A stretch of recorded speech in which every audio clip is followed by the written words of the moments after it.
안녕하세요, 크리에이터 A87브룩입니다. 제가 얼마 전에 소니 RX100M7 모델의 팁 아닌 팁을 소개해드린 적도 있었고요. 관련 액세서리도 이렇게 리뷰를 한 적이 있었습니다. 이번 시간에는 소니 RX100M7과 제가 최근에 구매한 파나소닉 S1 모델을 브이로그를 기준으로 했을 때 어떤 것이 더 좋은가에 대한 이야기를 조금 해보려고 합니다. 결론부터 말씀드리면 그냥 브이로그는 소니 RX100M7 모델을 더 추천드리고 싶어요. 그 이유를 하나씩 설명드리도록 할게요. 먼저 가격입니다. 솔직히 소니 RX100M7 똑딱이라고 불리는 이 일반 디지털 카메라 제품 중에서는 하이엔드 모델로 비싼 편에 속합니다. 그냥 비싸죠. 하지만 다른 미러리스들과 비교를 해보면은 또 막 비싸다고 생각되는 편은 아니에요. 물론 스펙적인 부분과 이제 영상, 사진의 퀄리티를 고려를 한다면 당연한 가격 차이라고 생각을 할 수 있지만 이 돈이 절대적인 기준에서 본다면 소니 RX100M7과 파나소닉 S1 모델의 차이는 분명히 있어요. 그리고 렌즈 차이도 같이 포함이 되죠.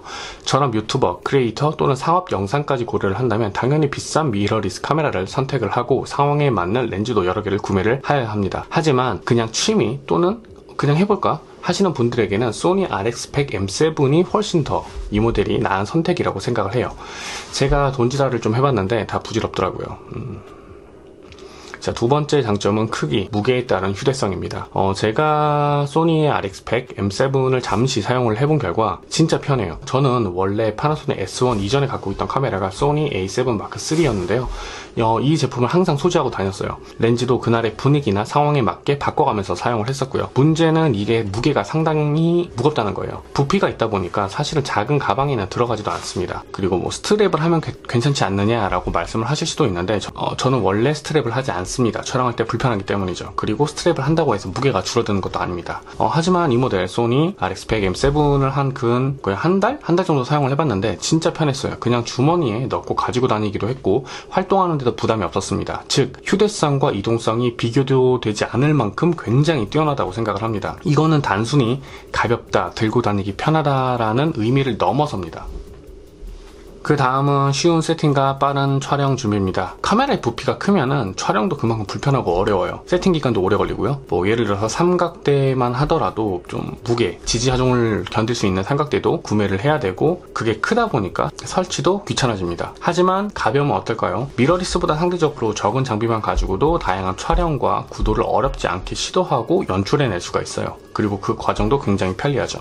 무엇보다 작고 가벼운 이 제품 RX100M7과 같은 디지털 카메라의 경우에는 그냥 꺼내서 들고 녹화 버튼만 눌러줘도 영상 촬영이 가능합니다. 물론 제가 이전에 갖고 있었던 미러리스 모델인 소니 A7M3나 파나소닉의 S1과 같은 미러리스 카메라 역시 꺼내서 녹화 버튼만 눌러줘도 촬영이 되는 것은 사실입니다. 하지만 조금 더 귀찮고 번거로워지고 무겁다는 것은 부정할 수 없는 사실이죠.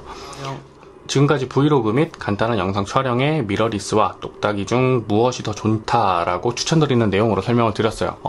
지금까지 앞서 설명만 드리면 무조건 똑딱이가 더 좋다고 말씀을 드리는 것 같은데 꼭 그런 건 아닙니다. 예를 들어서 촬영의 퀄리티를 더 고려를 하고 조금 더 디테일하고 미려한 촬영을 원한다면 당연히 똑딱이보다는 미러리스 혹은 DSLR과 같은 혹은 조금 더 나간다면 시네 카메라 같은 것이 유리한 건 사실이에요.